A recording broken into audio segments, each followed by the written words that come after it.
Ladies and gentlemen, podcasting since 2005. You're listening to Gamertag Radio. With your hosts, podcaster Hall of Famer Danny Pena, the always opinionated Paris Lilly, and from outside of the norm, Peter Toledo.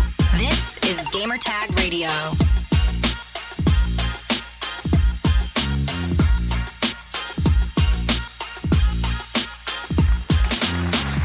All right, welcome to Gamertag Radio, episode 983. This is your host, Danny, podcasting live from New York City to the world. How you doing, everyone? Thank you for listening, and make sure to continue to spread the word about GTR and also post reviews on any podcast app out there. It will help us out big time. But this episode, we have a special guest.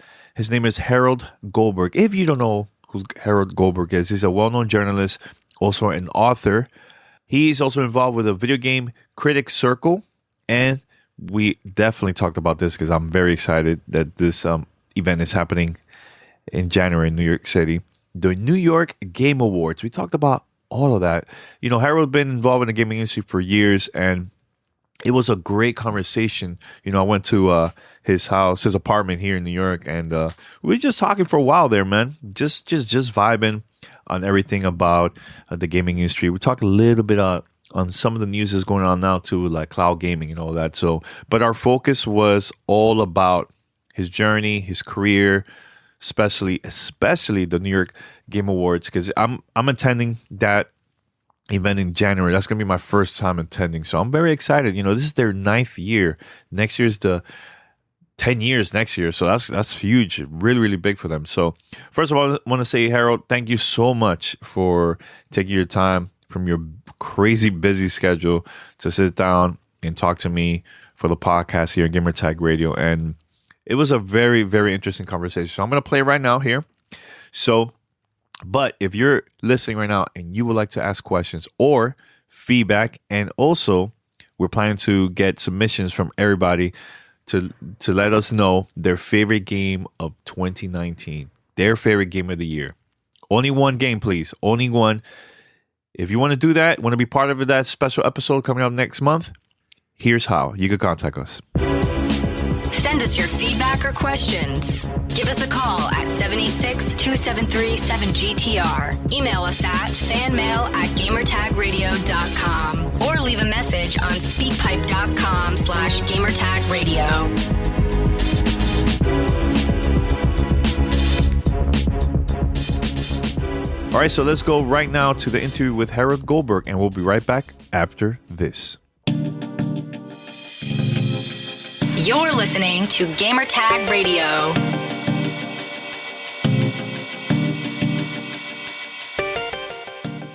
Hey, I'm Harold Goldberg. I'm the founder of the New York Videogame Critic Circle and the New York Game Awards. I'm also an author and journalist. So how long you been involved in the gaming industry?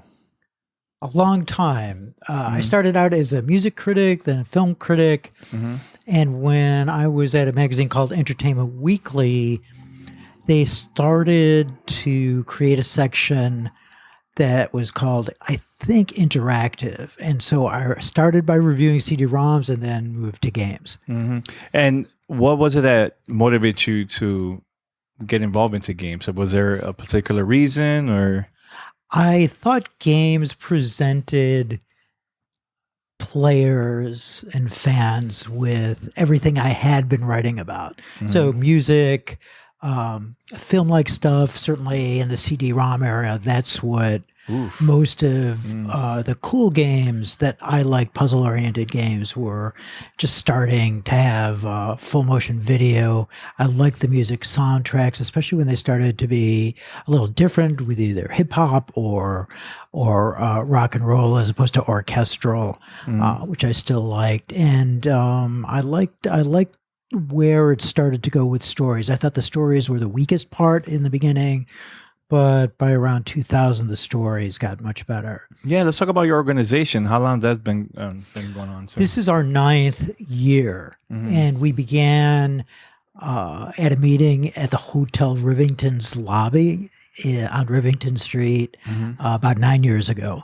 And that was with Evan Narcissus, who was at Kotaku at the time, Rush Frushtick, who was at MTV at the time, I believe, and then also Tracy John, who was at MTV as well. And Andrew Yoon. And how that came about, that organization too. My book, All Your Base Are Belong to Us, How 50 Years of Video Games Conquered Pop Culture had just come out. And I had various offers to do various things. I had been editor-in-chief of Sony Online Entertainment, so I had some video game company interest.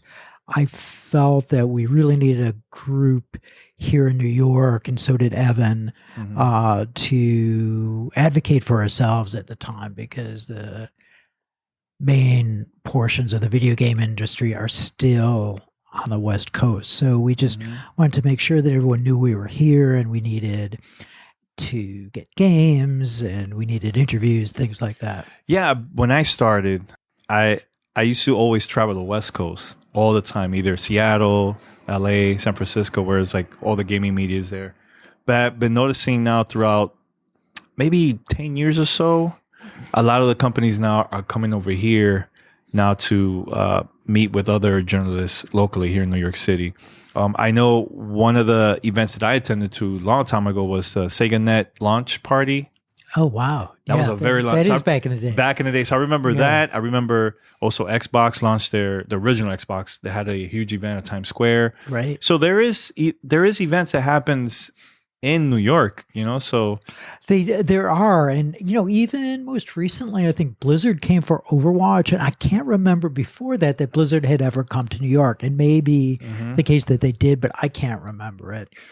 But so I think we generally solved within a couple of years the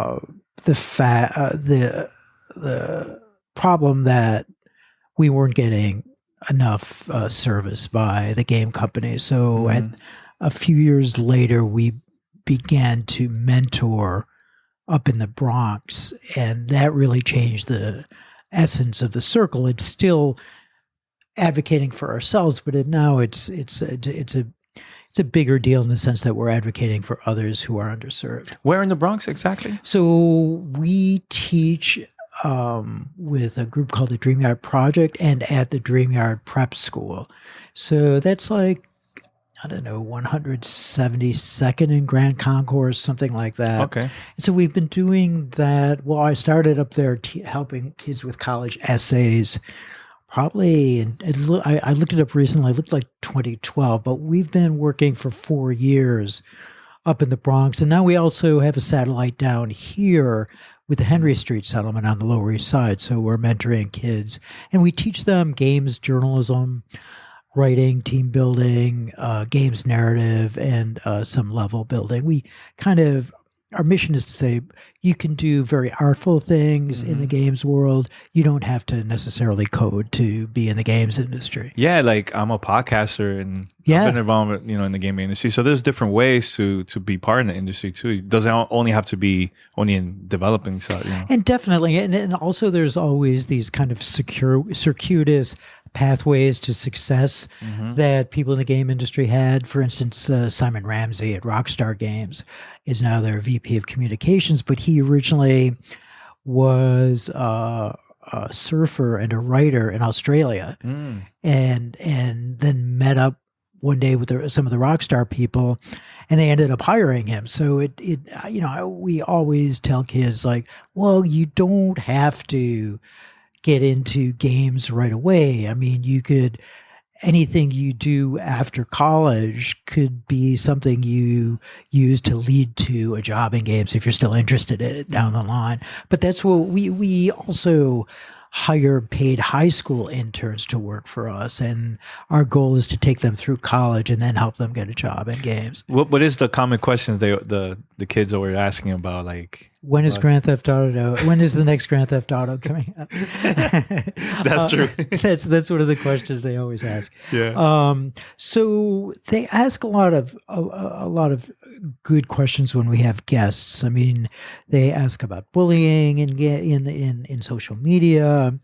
They do research, so they'll ask about, particular things about the way writing is done, the way art is done, the way music is done. So they're very smart and prepared when a guest comes in. Yeah, and can you mention a couple of the guests that has been? So we've had Reggie Fils-Aimé from.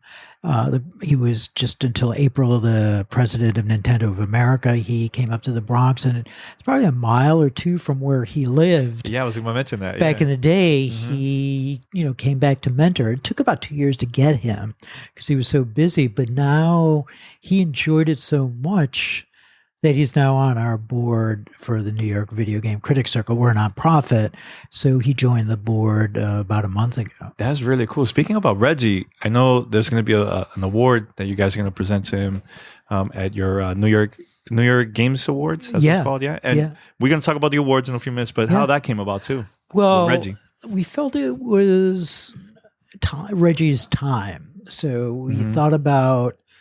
Each year we think about who's going to get our Andrew Yoon Legend Award. And it felt like it was the right time for Reggie. He's a strong person of color in the games industry, not only someone who's very smart, but also had probably one of the most compelling personalities of any of the game industry executives that I've dealt with over the past.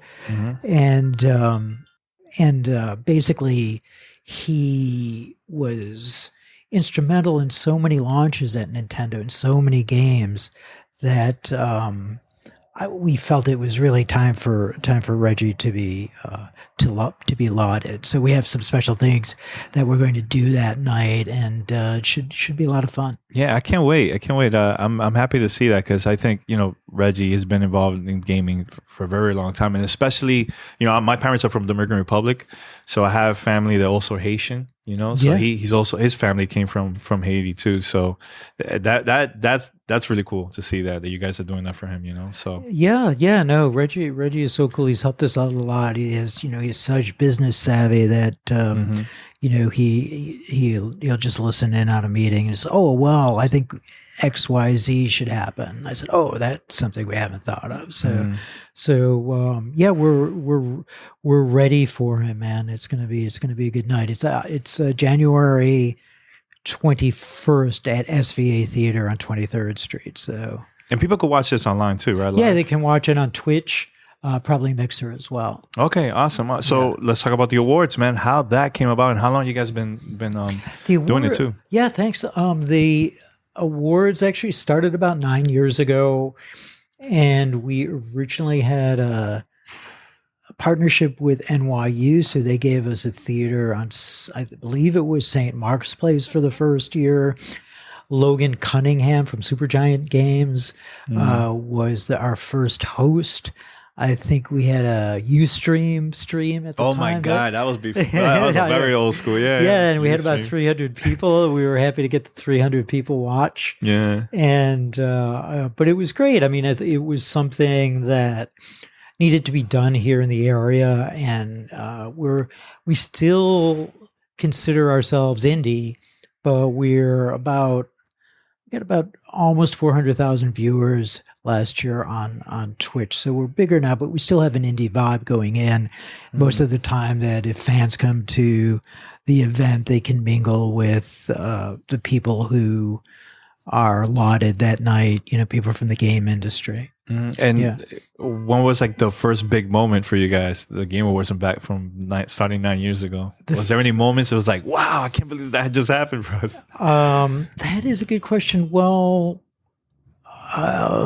there are many. I mean, when the Daily Show with Trevor Noah got involved, it took a step up comedy wise, and then we've had lots of cool music acts over the years. Wyclef Jean came one year. Oh, Wyclef, yeah. And he's a gamer too. Yeah, he's a gamer too, and so he's cool. And I think it's the great part of the awards for me is twofold. One is that we're a multicultural organization, so you can see that with the presenters who are members of the circle who get on stage, and we're really proud of that it's not just an organization of bros. And then also, when we started doing mentoring and hiring interns, it's great to see them interviewed by Jeff Keighley. Jeff comes and does our pre-show for free. That's cool. It's great to see them interviewed by Jeff Keighley on what they do and how they enjoy working for us at the Circle. Mm-hmm. So those are big moments over the years for us.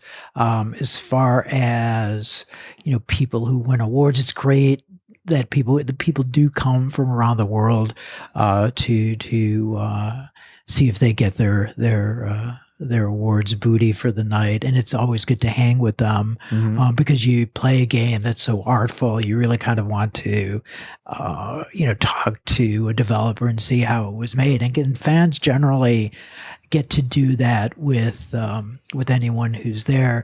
It may be a little different with Reggie this year because he is so popular, but for the most part, fans can mingle. Yeah. So how the process, like when it goes to like nominating developers or games for the awards or nominees, like how that's the process? So we have beginning at the beginning of the year, we have a spreadsheet that for each award category that we have, and all of our members can add to that. So we have tons of games by the end of the year, and then we have a meeting to kind of whittle it down. And once it's whittled down, we argue a little bit about what should be on, what should be off. Oh, those are the tough times. Right there. Yeah, those are tough times. Then we vote, and sometimes we get a tie, and we have to re-vote.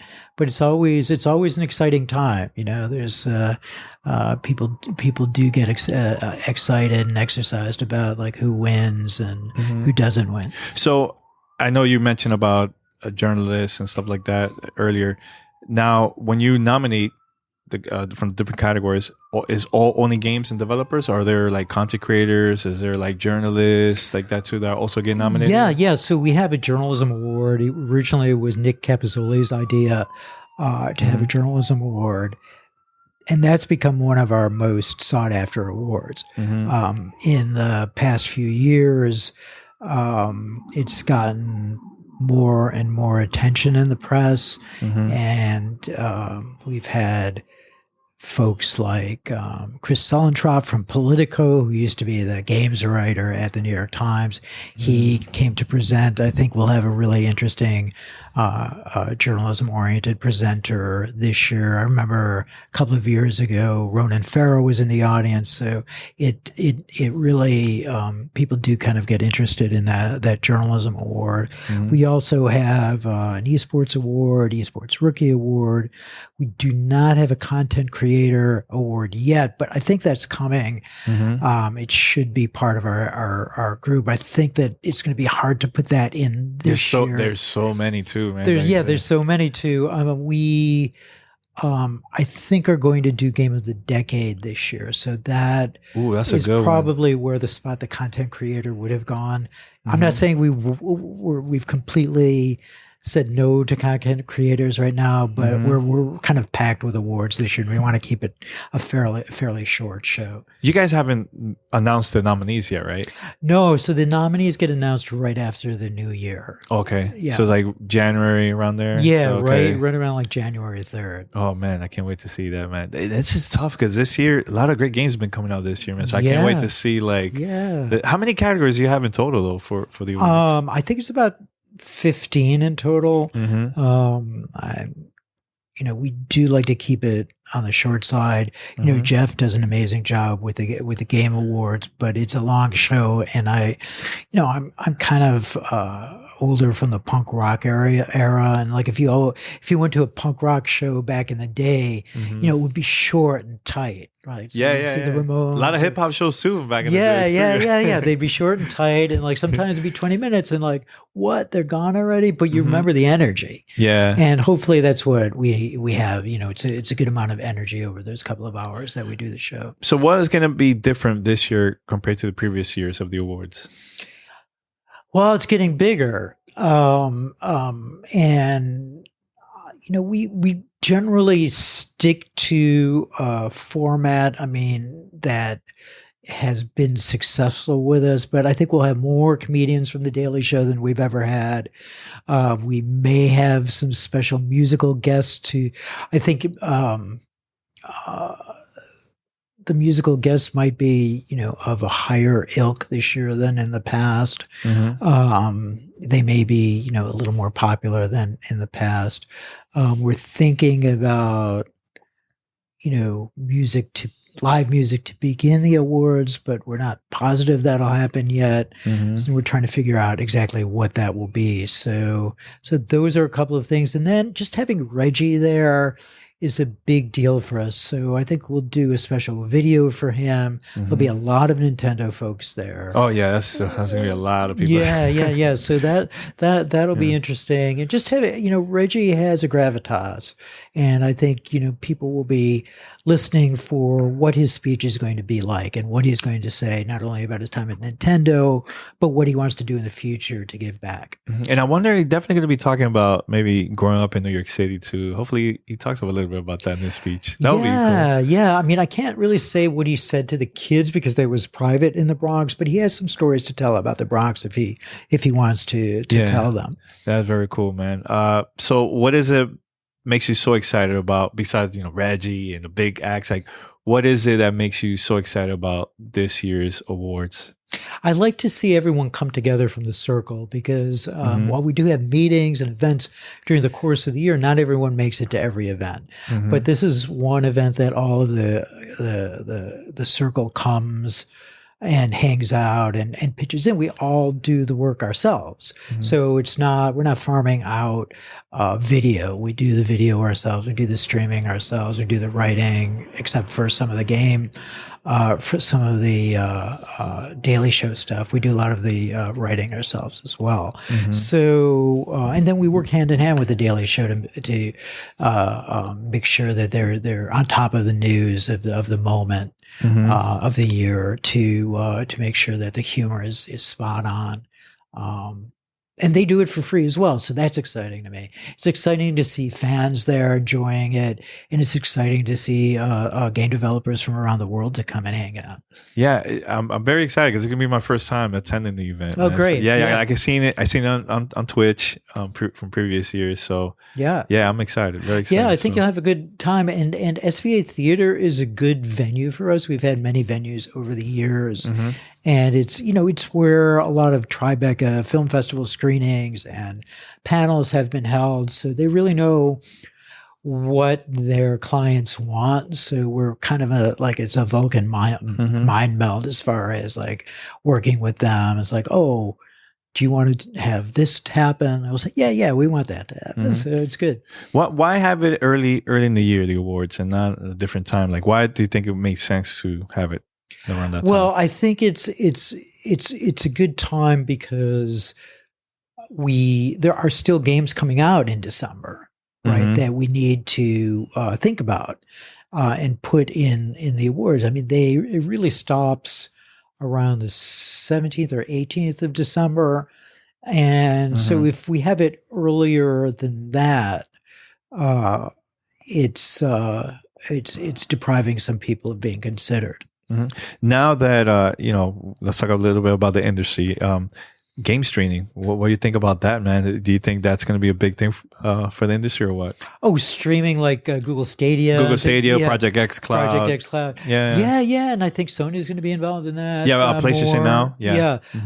So I think that's a big deal. I mean, subscription and streaming seems to be the way to go with movies and television. So it makes sense that games would do that. I just got Google Stadia the other day. I haven't had a chance to try it out, but I'm looking forward to it. I mean, if it does work, if it does stream well on your basic home broadband, then I think it's a step forward, and a step forward for all of these guys, not just Google. I mean, it's a step forward for Microsoft and Sony as well. Yeah, I think that's gonna be a game changer, man. Because now, instead of going to the store, it's like or the movie theater is like instead of watching a movie there, watch it there on Netflix, So Yeah. it's going to be a big, huge change for the industry, I think, man. And now how that's going to affect, maybe there'll be some exclusive games that is only going to be available like in a certain service, how that will make the changes for you guys in the future, like for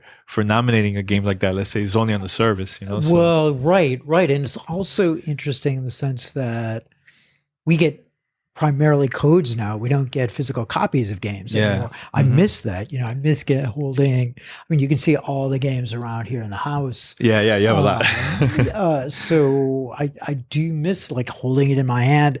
And I also miss like even going back further, there used to be a booklet in a game that you can check out. Yeah. And even going back another decade, those booklets were like thick. They could be up to like 64 pages. It was almost like a little magazine or a tiny book in a game. So you don't really get that if you like narrative and you want to go deeper with something. If you to hold something like paper in your hands, you don't really get that anymore. But what's great about the industry is that it always does change and it always kind of moves forward in interesting ways technologically.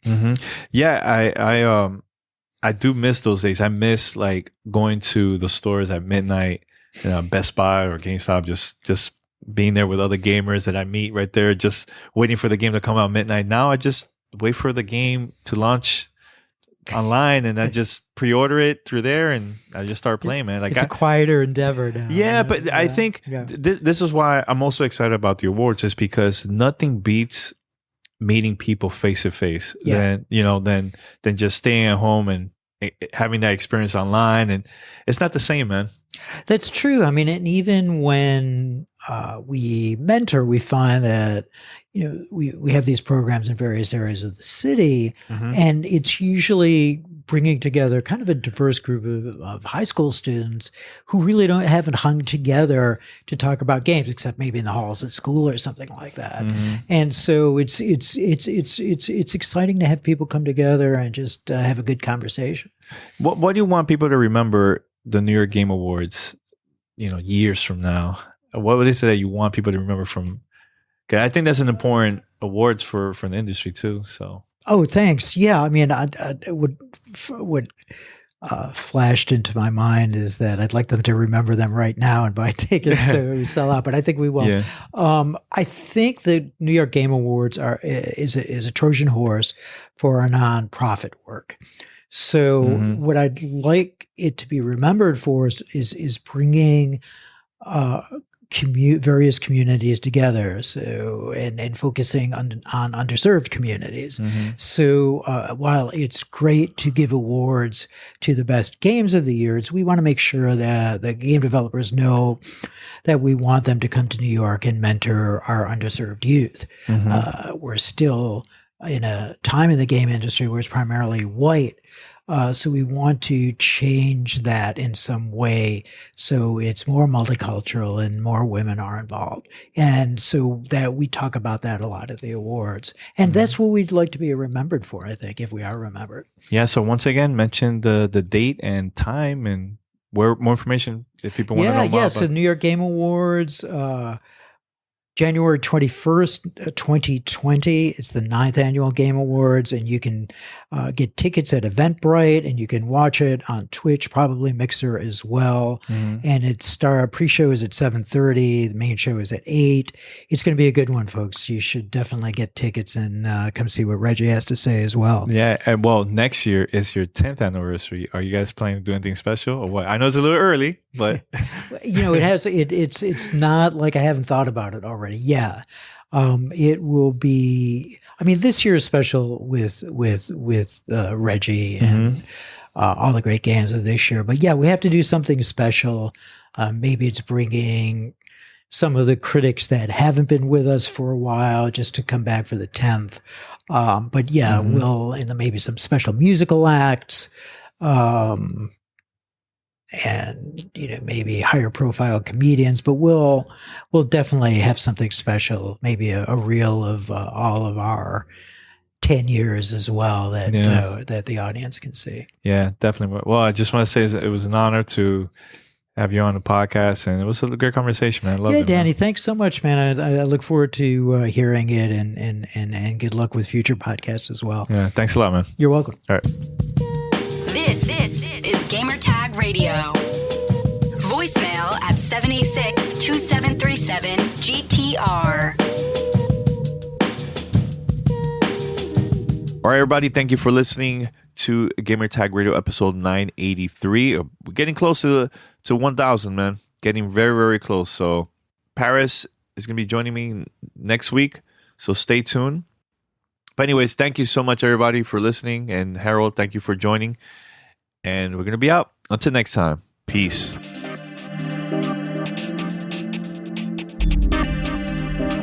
Thanks for listening to Gamertag Radio. Be sure to like us on Facebook and follow us on Twitter.